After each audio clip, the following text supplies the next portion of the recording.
여러분 안녕하십니까? 채널K 뉴스입니다. 마침내 연준이 경기 회복에 확신을 가지고 10년 동안 지켜오던 인내심을 포기했습니다. 제로금리 시대가 막을 내리고 약 10년 만에 기준금리가 인상됐습니다. 연방준비제도 이사회는 오늘 연방공개시장위원회 정례회의를 통해 기준금리를 0.25%에서 0.50%로 0.25%포인트 인상하기로 결정했다고 발표했습니다. 2006년 6월 이후 9년 6개월 만에 처음으로 기준금리를 인상했습니다. 연준은 성명에서 올해 고용 여건이 상당히 개선됐고 물가가 중기 목표치인 2%로 오를 것이라는 상당한 확신이 있다며 금리 인상 배경을 설명했습니다. 또 인상 후에도 통화정책의 입장은 시장 순응적으로 남을 것이라며 향후 경제 상황에 연동된 점진적 금리 인상 방침을 시사했습니다. 전문가들은 과거 금리 인상 패턴과는 대체로 점진적일 것으로 전망하고 있습니다. 한편 연준의 이번 조치는 사실상의 완전 고용이나 물가의 중기 목표치인 2%에는 못 미치지만 견고한 경제 상황을 반영했다는 점에서 경기 회복에 대한 자신감을 드러냈다는 평가가 제기되고 있습니다. 또 금리 인상의 충격은 이미 선반영됐고 글로벌 경제의 큰 불확실성이 해소되면서 국제금융시장이 조속히 안정을 찾을 것이라는 전망도 나왔습니다.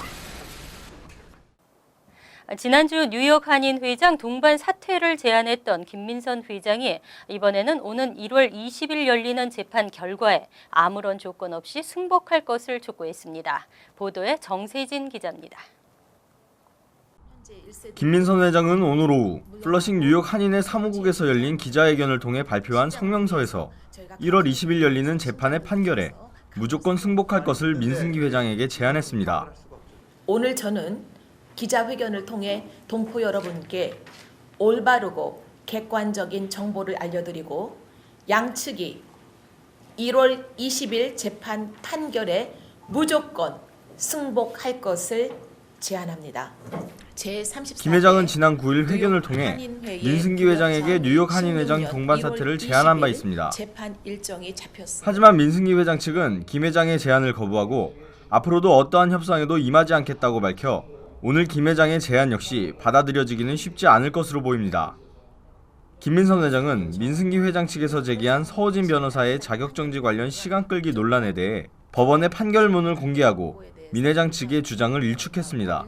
마가렛 첸 판사의 판결이 옳지만 이것 때문에 또 다른 시간을 쓸 수가 없다. 그래서 마가렛이 항소를 하지 않고 너희들이 오퍼한 서호진 변호사를 다시 우리가 받아들여 주겠다. 김민선 회장은 한인사회의 문제는 동포사회의 힘으로 해결해야 한다며 한인사회의 뜻있는 지도층 인사들이 관심을 가지고 도와줄 것을 당부했습니다.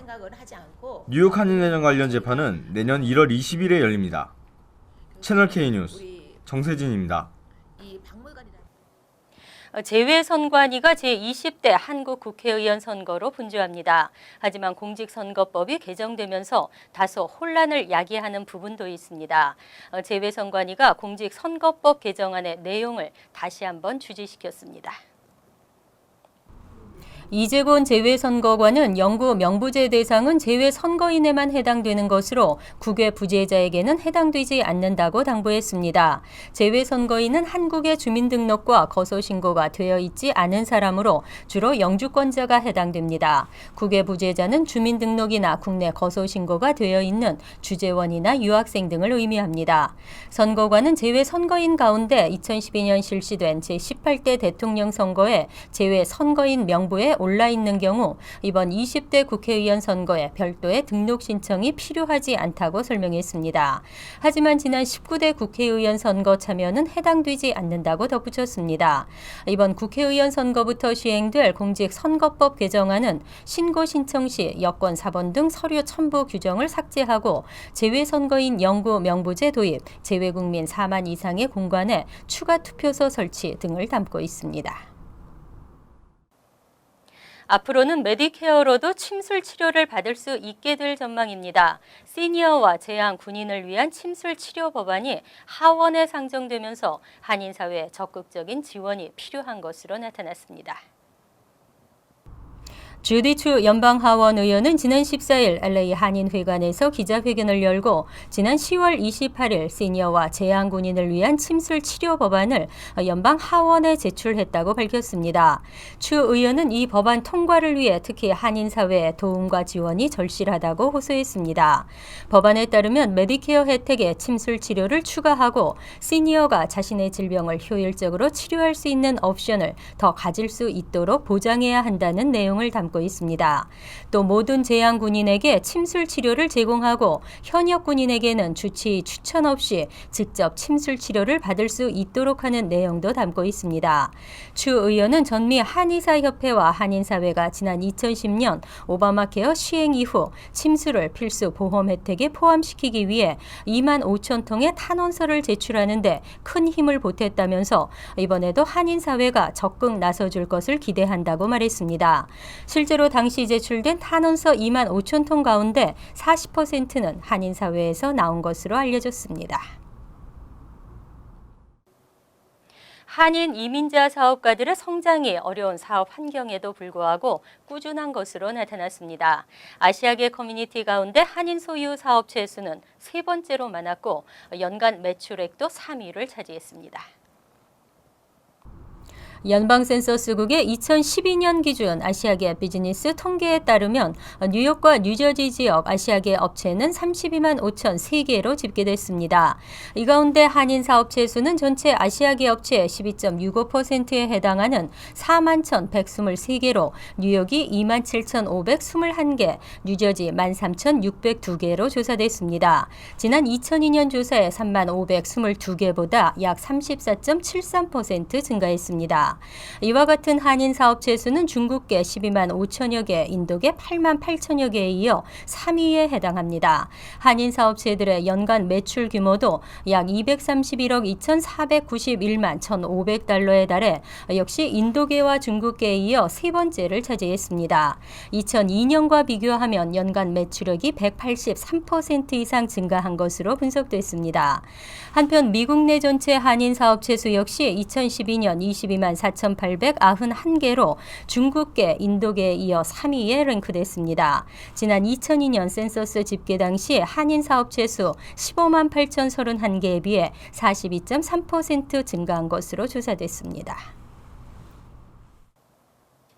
연방정부가 미납세금 징수에 나섰습니다. 약 3천억 달러에 달하는 세금으로 사회기관시설 확충에 재원을 마련하겠다는 취지인데요. 하지만 정작 IRS 등 일각에서는 반대하고 있습니다. 오바마 대통령이 3,800억 달러에 달하는 세금을 징수하기 위해 연방 사회기반시설 예산 법안에 서명한 것으로 알려졌습니다. 이 법안은 IRS가 사설 컬렉션 에이전시와 파트너십을 맺고 세금 징수 활동을 벌일 수 있도록 하는 내용을 담고 있습니다. 연방의회와 오바마 행정부가 미국 내 하이웨이 등 사회기반시설 확충을 위한 재원 확보에 미납세금 징수가 필수라고 판단하고 세금 징수 강화에 나섰다는 분석입니다. 연방정부는 이번 법안 시행으로 향후 10년간 총 48억 달러에 달하는 세수를 확보할 수 있게 될 것으로 전망하고 있습니다. 하지만 이와 관련해 IRS 내부를 비롯한 일각에서는 반발도 일고 있습니다. 존 카스키넨 IRS 커미셔너는 지난 2006에서 2009년까지 컬렉션 에이전시를 동원하고 미납세금 징수에 나섰지만 오히려 예산을 낭비하는 결과를 초래했고 일부 납세자의 경우는 과다한 빚 독촉에 시달리기도 했다고 지적했습니다. 뉴욕시 전철 내에서의 성범죄가 늘고 갈수록 교묘해지고 있지만 범인 체포율은 상승하고 있습니다. 휴대기기 등을 통한 증거 확보가 전보다 수월해지고 있습니다.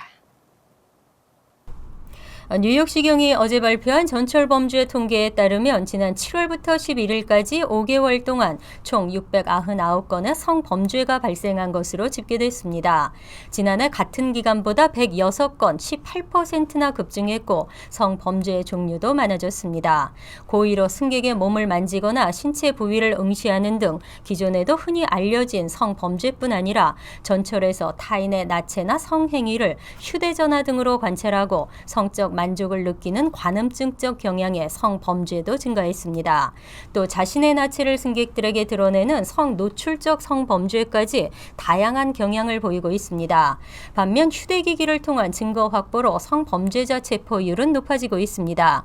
경찰 관계자는 올해 신고된 성범죄 가운데 절반 이상인 382건이 범인 체포로 이어졌다고 밝혔습니다. 이 관계자는 휴대기기를 소지한 승객들이 증가하면서 사건 발생 당시 사진이나 동영상을 촬영하는 경우가 많기 때문에 신고가 접수된 성범죄자들의 신상이 대부분 파악되고 있다고 설명했습니다. 뺑소니 자동차 사고로 부상을 입은 사람이 연간 4천여 명에 달합니다. 뺑소니 운전자에 대한 처벌이 대폭 강화됩니다. 형사상 책임뿐 아니라 민사상 벌금도 $5,000를 부과하기로 했습니다. 뉴욕시 의회 교통위원회는 어제 뺑소니 운전자에 대한 민사상 벌금을 신설하는 내용의 조례안을 통과시키고 본회의에 상정했습니다. 지미 벤 브레머시 의원이 발의한 이 조례안은 사고 후 경찰에 신고하지 않고 달아난 운전자에게 형사상 책임과 함께 민사상으로 최고 $5,000의 벌금을 부과하는 내용을 담고 있습니다.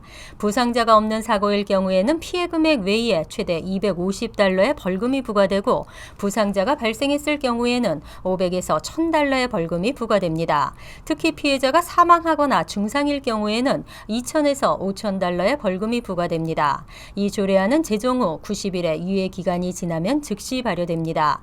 뉴욕시에 따르면 올해에만 38,000여 건의 뺑소니 사고가 발생했고 약 4,000명이 부상당했습니다. 특히 최근 2개월 사이에도 10여 명의 보행자가 뺑소니 사고로 사망한 것으로 집계됐습니다.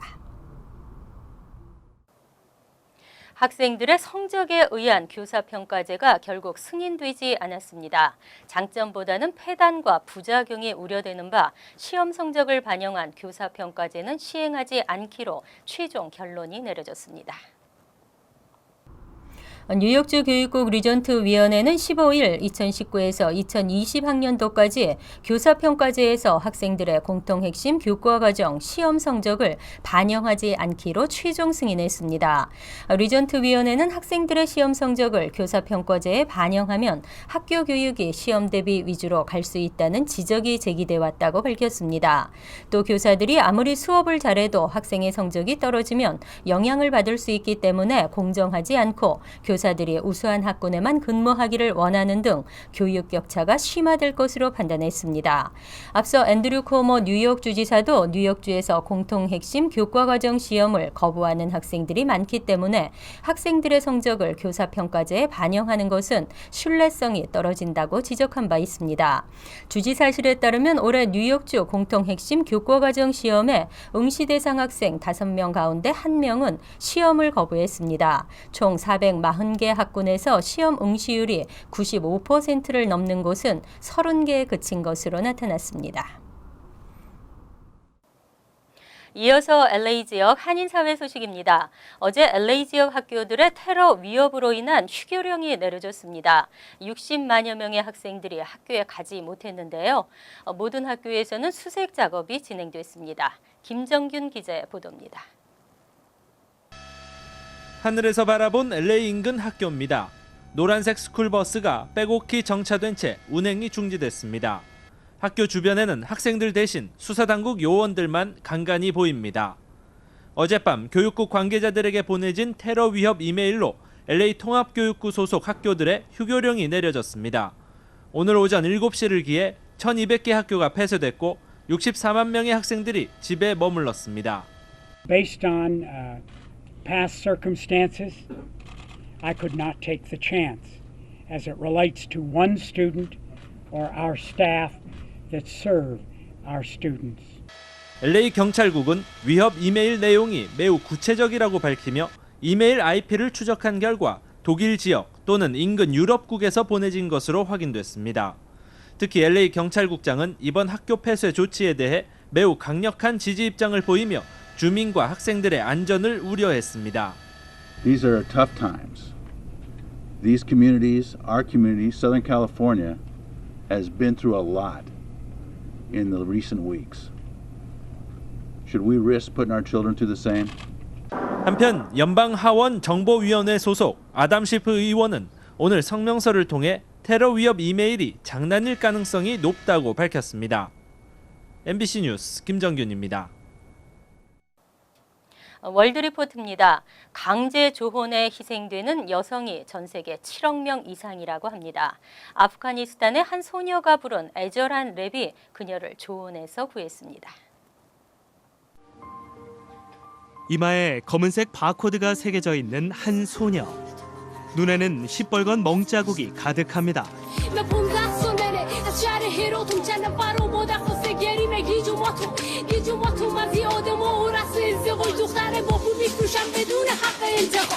아프가니스탄의 15살 소녀 소니타가 직접 만들어 유튜브에 올린 뮤직비디오인데 어린 나이에 신부로 팔려가는 처절한 심정을 랩 가사에 담았습니다.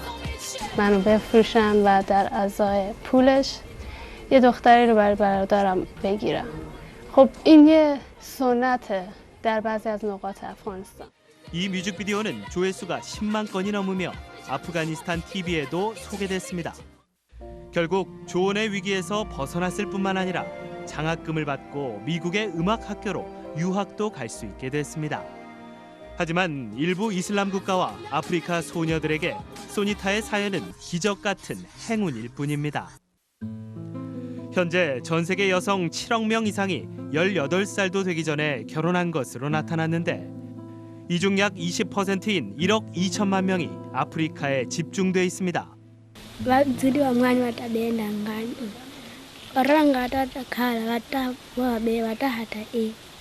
어린 소녀들은 가족의 빚을 갚기 위해 결혼에 내몰리고 조언은 곧 폭력과 빈곤, 에이즈 감염으로 이어지고 있습니다. Haja esforço maior na implementação daquilo que são as leis de proteção da criança, na questão da responsabilização por aqueles que são de direito. 최근 아프리카 연합은 아동 조언을 근절하기 위한 첫 번째 회의를 열었습니다. 그러나 아동 보호 단체들은 아프리카 각국 정부가 더 적극적인 행동을 취하지 않으면 2050년에는 아프리카에서만 조언 신부 수가 3억 명을 넘어설 것으로 경고하고 있습니다. 간추린 소식입니다.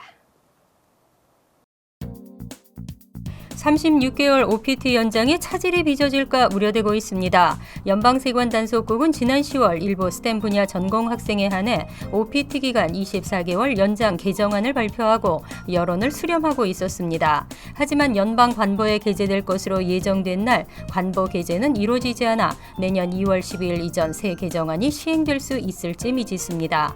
하지만 세관단속국은 문제가 없다는 입장입니다.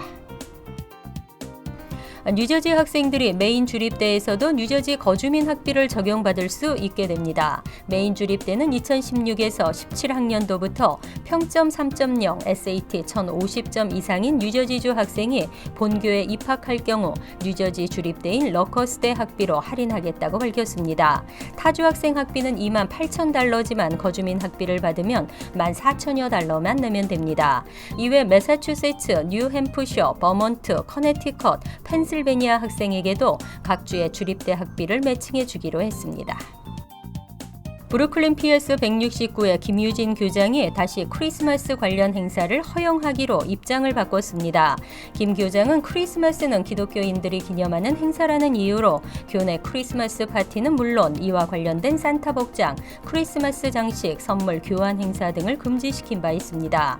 뉴욕시 15학군 애니타 스콥 교육감은 지난 14일 오전 학교를 직접 방문해 학교의 방침을 무산시켰습니다. 같은 날 PS 169는 국기에 대한 경례도 다시 허용했습니다. 50대 한인 노숙자가 직계가족을 찾지 못해 장례식을 치르지 못하고 있습니다. 1959년 함양 출신인 노숙인 유금환 씨는 지난 4일 지병으로 사망했습니다. 하지만 가족의 동의를 받지 못해 사망 신고와 장례를 치르지 못하고 있습니다. 최근까지 유 씨의 두 자녀는 노스캐롤라이나에 거주해 온 것으로 알려졌습니다.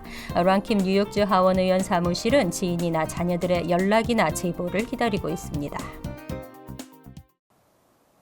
환율과 증권 소식입니다.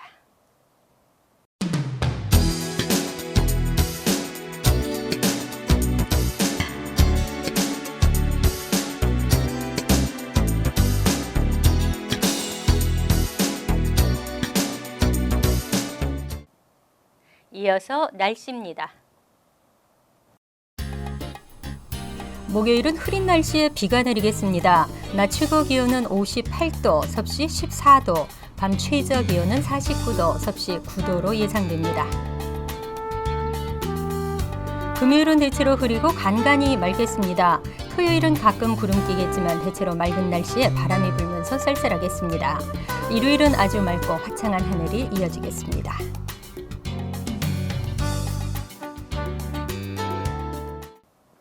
항상 여러분과 함께하는 채널 K 뉴스 여기서 마칩니다. 편안한 하루 되시기 바랍니다.